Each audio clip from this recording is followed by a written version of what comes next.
Welcome all of you. In this video lecture, we will understand the functions of plasma membrane.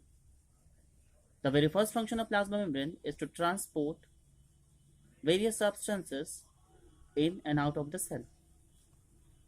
A membrane which allows the passage of a solvent but not the solute is called the semi-permeable membrane, while a membrane which permits one substance to pass through more easily than other is said to be selectively permeable.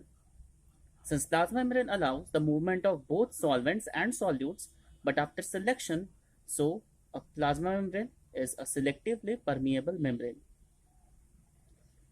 Lipid bilayers are highly impermeable to most polar molecules.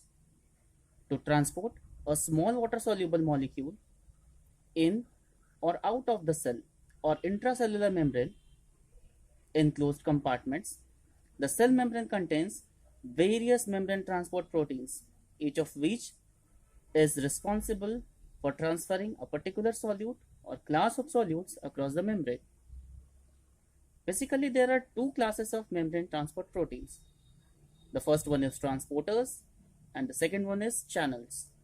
Both form continuous protein pathways across the lipid bilayer. Whereas you can see transmembrane movement mediated by transporters can either active or passive, while solute flows through channel protein is always passive. There are two types of basic mechanisms which are involved in the transport of substances across the cell membrane. In this video lecture, we will going to understand about the very first mechanism, that is passive transport mechanism, while the other one is active transport mechanism. We will understand it in our further video series. Passive transport. What is passive transport? Passive transport is the transport of substances along the concentration gradient or electrical gradient or both. It is also known as diffusion or downhill movement as it does not require any energy.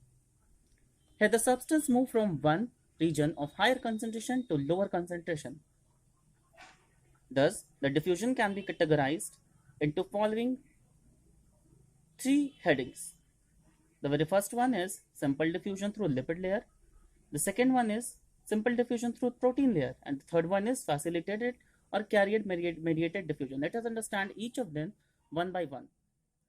The first one is simple